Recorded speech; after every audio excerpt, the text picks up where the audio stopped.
Lecture du livre des Actes des Apôtres. En ces jours-là, Philippe, l'un des 7, arriva dans une ville de Samarie. Et là, il proclamait le Christ. Les foules d'un même cœur s'attachaient à ce que disait Philippe, car elles entendaient parler des signes qu'il accomplissait, ou même les voyaient. Beaucoup de possédés étaient délivrés des esprits impurs, qui sortaient en poussant de grands cris. Beaucoup de paralysés et de boiteux furent guéris, et il y eut dans cette ville une grande joie. Les apôtres, restés à Jérusalem, apprirent que la Samarie avait accueilli la parole de Dieu. Alors ils y envoyèrent Pierre et Jean. À leur arrivée, ceux-ci prièrent pour ces Samaritains afin qu'ils reçoivent l'Esprit Saint. En effet, l'Esprit n'était encore descendu sur aucun d'entre eux. Ils étaient seulement baptisés au nom du Seigneur Jésus. Alors Pierre et Jean leur imposèrent les mains et ils reçurent l'Esprit Saint. Dimanche dernier, nous avons vu qu'un problème était né parmi les tout premiers chrétiens. Je m'explique. Dans un premier temps, après la résurrection de Jésus, tous ceux qui ont suivi les apôtres et ont demandé le baptême étaient des Juifs. Parmi eux, certains étaient originaires du pays même, d'Israël, et en particulier de Jérusalem, et ils parlaient hébreu à la synagogue et araméen dans la rue. On les appelait Hébreux. Pour la célébration du Shabbat, le samedi matin, ils se rendaient dans des synagogues où l'on parlait hébreu.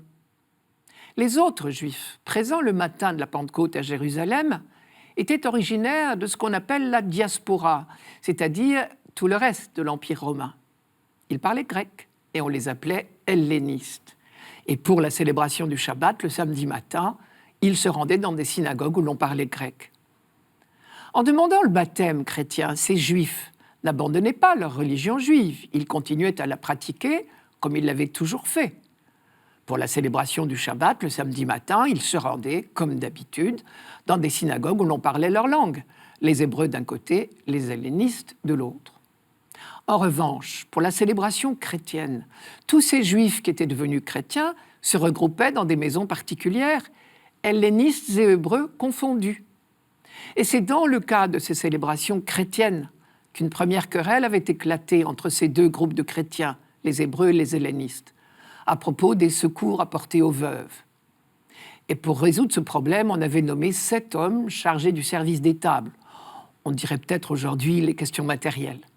C'était notre texte de dimanche dernier. Parmi ces 7 hommes, il y avait Étienne et Philippe. Tous les deux sont donc des Juifs devenus chrétiens depuis peu. Chaque samedi matin, ils se rendent à leur synagogue habituelle, une de celles où l'on parle grec. Et ils essayent de convertir les Juifs à Jésus-Christ, bien sûr. Et c'est là que naît une deuxième querelle. Ce n'est donc plus une dispute entre chrétiens d'origine différente. Cette nouvelle querelle oppose des Juifs hellénistes, c'est-à-dire des Juifs de la diaspora, entre eux, ceux qui sont devenus chrétiens et ceux qui refusent. Pour le dire autrement, entre ceux qui croient que Jésus de Nazareth était le Messie, méconnu, crucifié, ressuscité, et ceux qui continuent à penser que Jésus n'était qu'un imposteur. Et c'est là que commence la première persécution. Les Juifs qui refusent de croire en Jésus-Christ attaquent leurs frères juifs devenus chrétiens. Étienne le payera de sa vie. Il est dénoncé par des Juifs hellénistes aux autorités de Jérusalem. Il est arrêté, jugé, exécuté. Ce martyre d'Étienne n'apaise pas la fureur de ses opposants, au contraire. Ils vont s'en prendre aux autres chrétiens du groupe d'Étienne. Et cette toute première persécution, il faut le noter, ne vise pas les apôtres directs de Jésus, Pierre, Jean, Jacques et les autres, qui font partie du groupe des Hébreux. Elle vise seulement les hellénistes. Si bien que les apôtres de Jésus ne sont pas inquiétés. Et ils restent à Jérusalem, continuant à pratiquer leur religion juive, tout en prêchant au nom de Jésus, bien sûr. En revanche, par prudence, le groupe des hellénistes se disperse. Ceux qui sont le plus en danger s'éloignent. Bien sûr, partout où ils iront, ils parleront du Messie, Jésus de Nazareth. Et donc, grâce à la persécution en quelque sorte, la bonne nouvelle déborde Jérusalem et atteint les autres villes de Judée et la Samarie. C'est paradoxalement cette épreuve, la persécution et la dispersion de la communauté qui permettent à l'évangélisation de gagner du terrain. Et c'est donc ainsi que Philippe est descendu en Samarie. Mais au lieu de s'y cacher, il se met à prêcher. En même temps, il reste en lien, visiblement, avec ceux qui lui ont confié sa mission, puisque la communauté de Jérusalem lui envoie Pierre et Jean, qui viendront en quelque sorte authentifier le travail accompli par Philippe. Je note que ceci se passe en Samarie. Or, on sait à quel point les gens de Jérusalem méprisaient les Samaritains. Ils les considéraient comme des hérétiques, parce que depuis des siècles, entre Judéens et Samaritains, on entretenait soigneusement la brouille et le mépris de l'autre. Philippe, lui, ne s'embarrasse pas des vieilles querelles. Lui, l'homme de la diaspora, il est sans doute plus loin de ces disputes théologiques. En tout cas, grâce à lui, l'Évangile vient de déborder les frontières de la synagogue. En retour, Luc insiste sur la joie des Samaritains d'accueillir la bonne nouvelle. Cela, évidemment, fait penser à nombre de passages d'Évangile où ce sont les plus humbles, les exclus, qui ont le plus facilement accueilli le message de Jésus.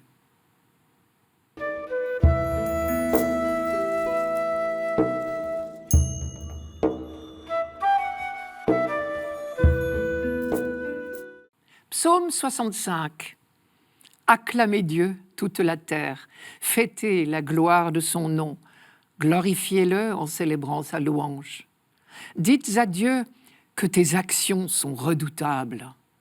Toute la terre se prosterne devant toi, elle chante pour toi, elle chante pour ton nom. Venez et voyez les hauts faits de Dieu, ses exploits redoutables pour les fils des hommes. Il changea la mer en terre ferme, ils passèrent le fleuve à pied sec. De là, cette joie qu'il nous donne, il règne à jamais par sa puissance. Venez, écoutez, vous tous qui craignez Dieu, je vous dirai ce qu'il a fait pour mon âme. Béni soit Dieu qui n'a pas écarté ma prière, ni détourné de moi son amour. Nous n'avons lu ici qu'un choix très court parmi les 20 versets que compte ce psaume, mais toute la longue aventure des croyants déjà est évoquée ici, ramassée en 3 étapes. Première étape suggérée, au verset 6, nous avons entendu le rappel de l'Exode, la sortie d'Égypte avec Moïse. Il changea la mer en terre ferme. Puis l'entrée en terre promise sous la conduite de Josué par le miracle de l'assèchement du Jourdain. Ils passèrent le fleuve à pied sec. Lorsqu'on lit attentivement les psaumes, on est surpris de l'abondance des échos de l'Exode, qui est le socle de l'expérience croyante d'Israël et donc de son espérance. Deuxième étape, l'époque où le psalmiste compose son chant. Il invite ses contemporains à la prière, à la louange et au partage de l'expérience croyante. Venez, écoutez, vous tous qui craignez Dieu, je vous dirai ce qu'il a fait pour mon âme. Troisième étape, l'avenir. C'est la terre tout entière qui est invitée à entrer dans la louange de Dieu. Acclamez Dieu toute la terre, fêtez la gloire de son nom, glorifiez-le en célébrant sa louange, dites à Dieu que tes actions sont redoutables. Ce n'est pas la première fois que nous voyons la prière d'Israël s'élargir à la dimension de la terre entière, ce qui veut dire bien sûr l'humanité entière. Le peuple élu a peu à peu compris qu'il était en mission pour le monde et que cette mission ne serait achevée que quand tous les peuples seraient unis pour entrer dans la joie de Dieu. Et d'ailleurs, on entend ici comme une sorte d'anticipation de ce jour, comme si tous les peuples faisaient déjà partie du cortège des pèlerins qui montent à Jérusalem. Toute la terre se prosterne devant toi, elle chante pour toi, elle chante pour ton nom. Ce n'est encore qu'une anticipation, malheureusement. Mais appeler le futur de tous ces vœux, c'est le hâter, car ce futur ne se réalisera que si nous le désirons ardemment. Alors, nous prendrons les moyens de le réaliser. Au passage, vous avez remarqué l'insistance sur le mot « redoutable », appliqué 2 fois à Dieu dans ces quelques versets. « Dites à Dieu que tes actions sont redoutables ». Si on entend par là que nous devrions redouter Dieu, évidemment, c'est inacceptable et complètement incompatible avec la révélation biblique du Dieu de tendresse et de fidélité, comme dit le livre de l'Exode. En fait, Dans le langage biblique, le mot « redoutable » faisait partie des compliments que l'on adressait au roi le jour de son sacre, pour lui promettre un règne glorieux, capable d'apporter la sécurité à ses sujets. Le roi n'est redoutable que pour ses ennemis. Appliquer ce mot à Dieu, c'est tout simplement une manière de lui dire, en définitive, notre seul roi, c'est toi. Ce psaume plonge donc tout à la fois dans le passé, le présent, le futur. Dans le passé, Dieu a libéré son peuple de la servitude en Égypte, comme ils disent. Aujourd'hui, il libère à chaque instant ceux qui le laissent agir. Dans l'avenir, c'est toute l'humanité qui sera libérée définitivement par Dieu des chaînes de toutes sortes qui la tiennent actuellement ligotée dans ses haines, ses peurs, ses guerres. Ce psaume nous introduit donc à ce que représente pour le peuple juif la dimension historique de l'expérience croyante. Comme toujours, c'est du peuple tout entier qu'il s'agit. Dans l'univers biblique, la dimension collective prime toujours sur l'expérience individuelle. Dès son plus jeune âge, l'enfant juif participe à la mémoire de son peuple. Les prières quotidiennes, le Shabbat, les fêtes religieuses, les pèlerinages évoquent toute une mémoire collective dans laquelle il entre par une sorte d'imprégnation lente. L'enfant entend d'innombrables fois les adultes chanter la gloire de Dieu, raconter ses hauts faits, comme on dit. Un jour, à son tour, tout naturellement, il reprendra le flambeau. Il entend la conviction avec laquelle ses aînés affirment « Béni soit Dieu qui n'a pas écarté ma prière, ni détourné de moi son amour ». Devant lui, on répète inlassablement les exploits de Dieu qui a délivré les anciens de l'esclavage en Égypte. Il changea la mer en terre ferme. Ils passèrent le fleuve à pied sec. La journée des adultes, de la prière du matin à celle du soir, en passant par les repas et tous les actes de la vie quotidienne, est imprégnée de cette mémoire du Dieu qui libère de toute servitude. En entrant dans sa famille, elle-même très fortement intégrée à son peuple, l'enfant juif entre tout naturellement dans la mémoire de ce peuple. Car la mémoire d'un peuple n'est pas l'affaire de cours d'instruction religieuse, si excellents soient-ils. Elle est affaire de vie collective, de rites répétés, d'imprégnation lente. Et nous voyons bien là les dangers de l'individualisme. Nous savons du même coup ce qu'il nous reste à faire si nous voulons transmettre la foi à nos jeunes. Premièrement, imprégner toute notre existence familiale quotidienne de cette mémoire croyante. Et deuxièmement, revivifier nos liens communautaires.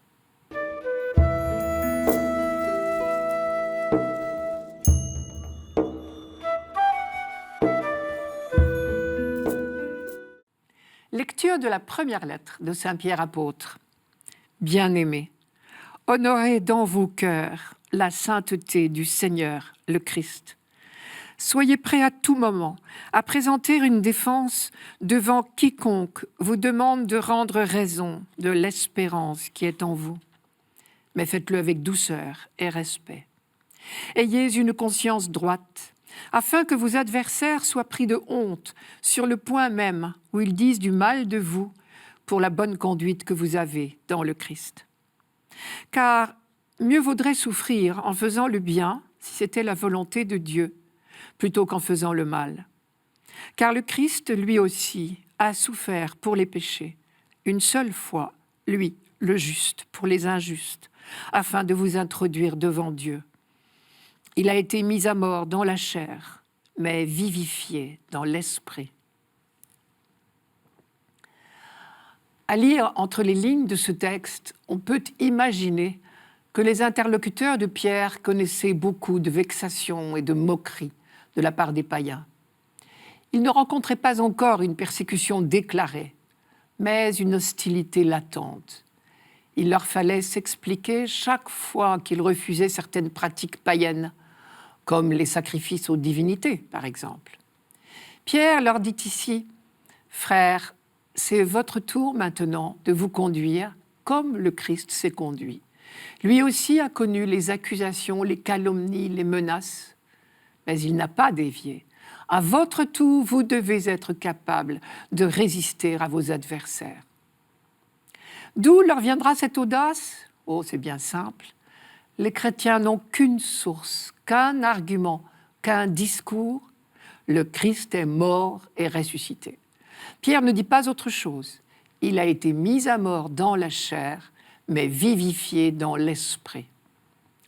La chair, en langage biblique, cela veut dire la faiblesse humaine, le fait d'être mortel. Ses ennemis ne pouvaient l'atteindre que là. Ils ne peuvent rien contre l'esprit d'amour, qui est le principe même de la vie. Parce qu'il était rempli de l'Esprit de Dieu, la mort ne pouvait le retenir en son pouvoir, comme dit Paul.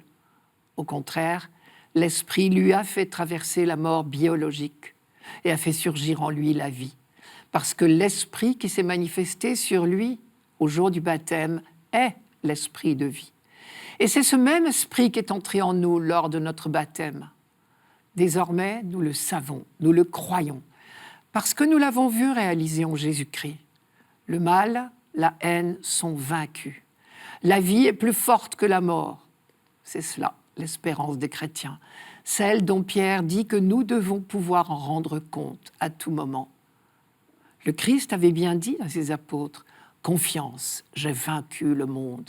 Le monde attend de nous que nous ne baissions jamais les bras devant le mal, la haine, la violence. » Quand Pierre affirme « le Christ est mort pour les péchés une fois pour toutes », l'expression « une fois pour toutes » est un cri de victoire. Le monde du mal et du péché est définitivement vaincu dans l'obéissance du Fils. Pierre lie fortement les deux étapes du témoignage du chrétien, ce qui se passe dans le secret du cœur, dans la prière, et le courage de parler. L'un ne va pas sans l'autre. Honorez dans vos cœurs la sainteté du Seigneur le Christ. Voilà la première étape, ce qui se passe en nous, dans le secret de la prière. Et c'est dans la prière que nous puiserons l'audace nécessaire. La deuxième étape, c'est d'oser dire notre espérance, être prêts à dire ce qui nous fait courir, dirait-on aujourd'hui. Soyez prêts à tout moment à présenter une défense devant quiconque vous demande de rendre raison de l'espérance qui est en vous. Si je comprends bien, Pierre nous conseille de ne pas parler en premier. Pour lui, nous devons nous contenter de répondre aux questions de notre entourage. Les interrogations ne germeront que si notre vie tout entière est un témoignage d'espérance. Alors, ceux qui nous voient vivre se demanderont immanquablement d'où nous vient cette espérance indestructible. Nous ne pouvons témoigner de Jésus-Christ que si nous avons d'abord vécu l'espérance. Ce qui veut dire que notre témoignage se fait d'abord en actes et non en paroles. Être rendu capable de mener notre vie d'une manière renouvelée est certainement le témoignage le plus urgent. C'est peut-être dans ce sens-là qu'on peut comprendre la phrase de Jésus « Que votre lumière brille aux yeux des hommes, pour qu'en voyant vos bonnes actions, ils rendent gloire à votre Père qui est aux cieux. » Ce témoignage n'est pas fanfaronnade. Faites-le avec douceur et respect, comme dit Pierre. Cette douceur et ce respect qui ne doivent pas nous quitter peuvent nous faire comprendre la phrase suivante. « Ayez une conscience droite, afin que vos adversaires soient pris de honte. » Faire honte, curieuse expression quand même. On ne peut évidemment pas penser que des chrétiens, vivant le commandement d'amour du Christ, n'aient d'autre but que de faire honte aux autres, au sens où nous l'entendons habituellement. Ce dont il s'agit, c'est de donner un tel témoignage de foi, d'espérance et d'amour mutuel que d'autres soient amenés à remettre en question leur calomnie. Peut-être alors s'ouvriront-ils à la conversion. Finalement, le programme que Pierre trace à ses disciples, c'est le programme même du Christ, c'est-à-dire le programme du serviteur que décrivait le prophète Isaïe. Le prophète disait « Il ne crie pas, il ne lève pas le ton ». Pierre, en écho, conseille « Agissez avec douceur et respect ». Mais en même temps, quoi qu'il arrive, ce serviteur décrit par Isaïe ne se laisse pas décourager. Et à son tour, Pierre insiste « Soyez prêts à tout moment à présenter une défense devant quiconque vous demande de rendre raison de l'espérance qui est en vous. »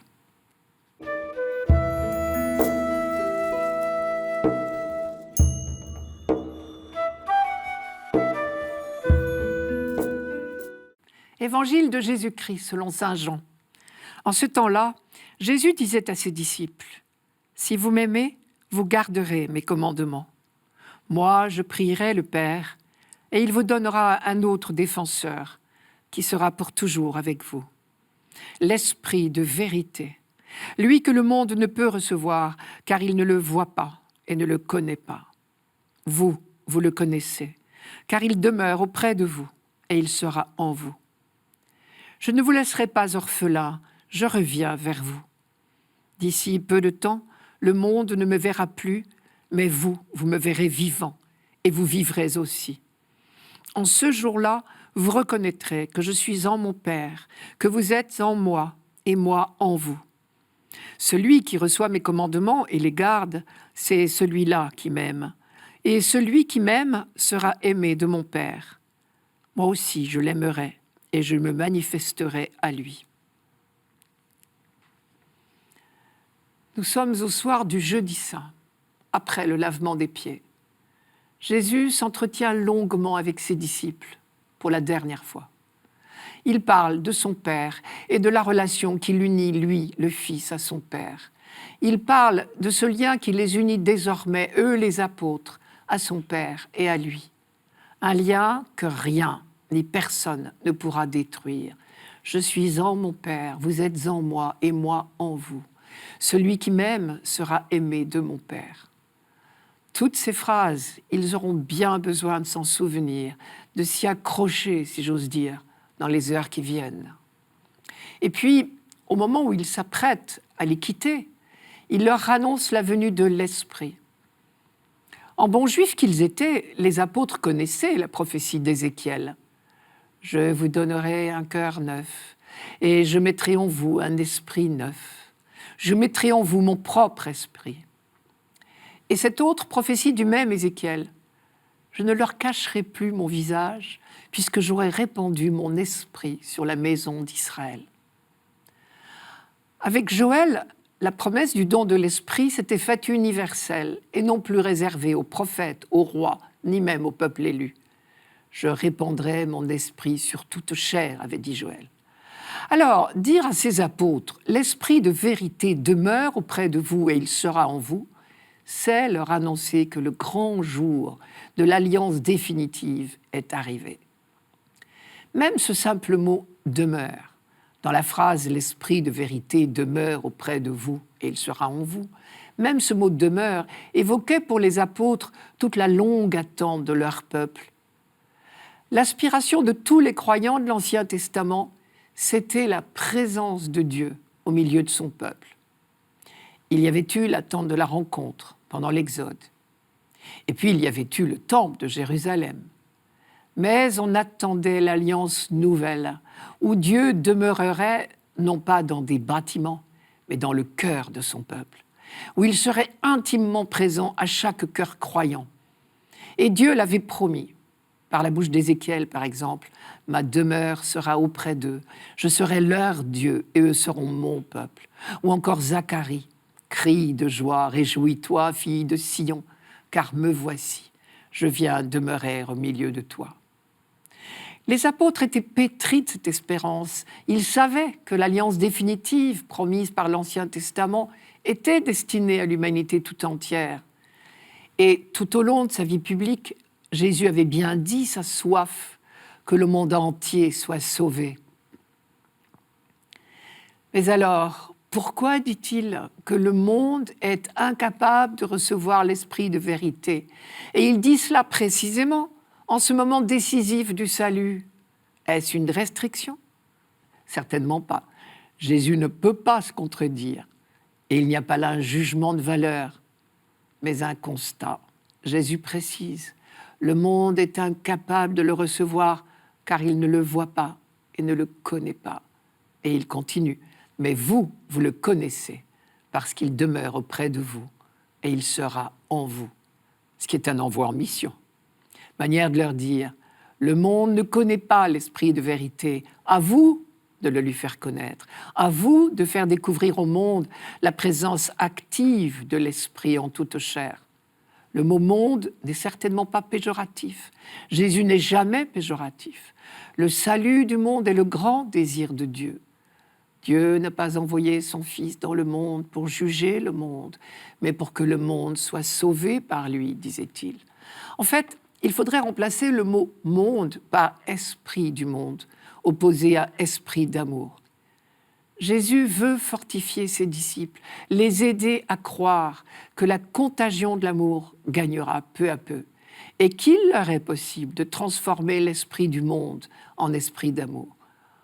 En quelque sorte, la mission qu'il leur donne, c'est une évangélisation par contamination, de proche en proche. Mission impossible ?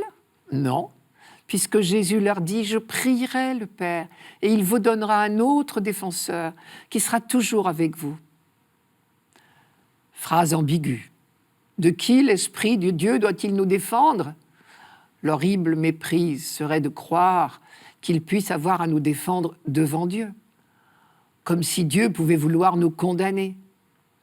En grec, ce mot « défenseur » désigne celui qui est appelé auprès d'un accusé pour l'assister.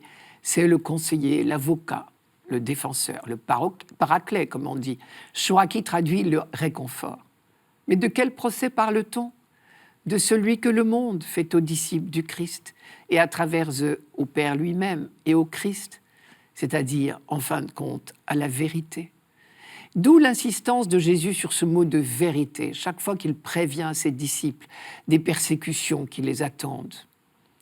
Quand viendra le défenseur que je vous enverrai d'auprès du Père, lui, l'esprit de vérité qui procède du Père, il rendra témoignage en ma faveur. Et vous aussi, vous rendrez témoignage, vous qui êtes avec moi depuis le commencement.